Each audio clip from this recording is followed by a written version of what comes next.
Hi, I'm HME News Executive Editor Mike Moran, and I'm here today with John Wright of ShopRite Mobility Products.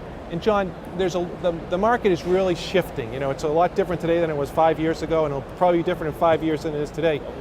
And providers are making a lot of changes and adapting to this market. But as a manufacturer, what have you folks been doing to address the changes? I mean, what do you see as the big changes, and what are your customers asking for? Well, the customers, of course, look to the manufacturers, I think, first and foremost to help them, navigate the waters of uncertainty. And, typically you have three classifications of customers. Those that are proactive, those that, kind of wait till the last minute, and those that don't do anything. We're seeing that a lot.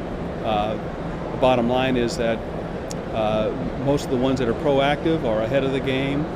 They're moving into other avenues such as retail sales, expanding their marketing activities and things along those lines to expand their base of business and trying to diversify their payer mix. On the other hand, you've got a lot of people that they're so tied up with their day-to-day activities, doing what they've got to do every morning to take care of those tasks that are so they're not adapting. They're not strategically thinking about where they need to place their business for the future.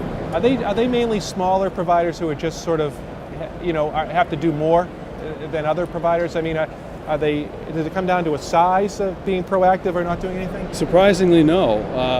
You would think that the more sophisticated, theoretically larger, more sophisticated provider would be the ones that would be proactive and develop business plans and look toward the future and trends and be proactive. But quite frankly, I find it's all across the board.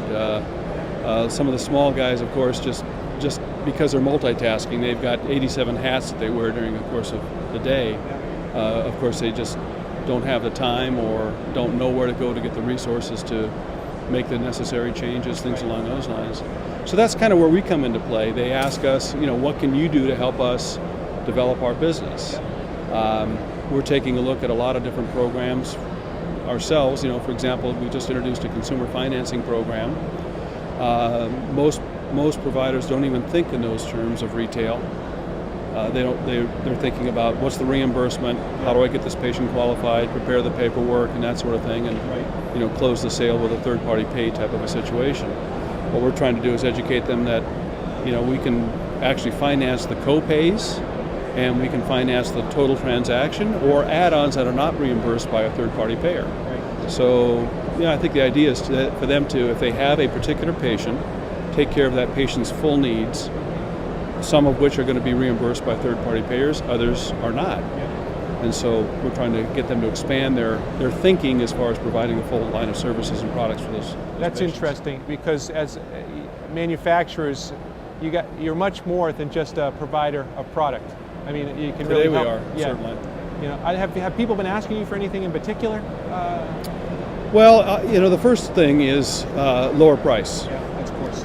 And I take a look at the margins that we make as manufacturers, and I think that the natural reaction is, if you cut your price, I'll be whole again, and everything will be just great. The problem with that thinking, though, is, for example, a 9.5 cut at the beginning of this year. We can't cut enough out of what we sell a product to a customer for to make up that 9.5% difference.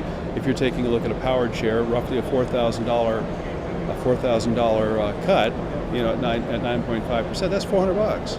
We can't cut the price of our product by $400 to make up that differential. So what we have to do is show them how they can maybe diversify their product mix.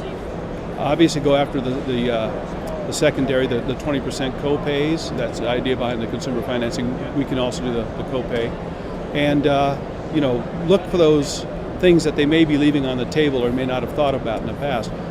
That 20% may indeed be their full profit at the end of the transaction. So they have to go after that.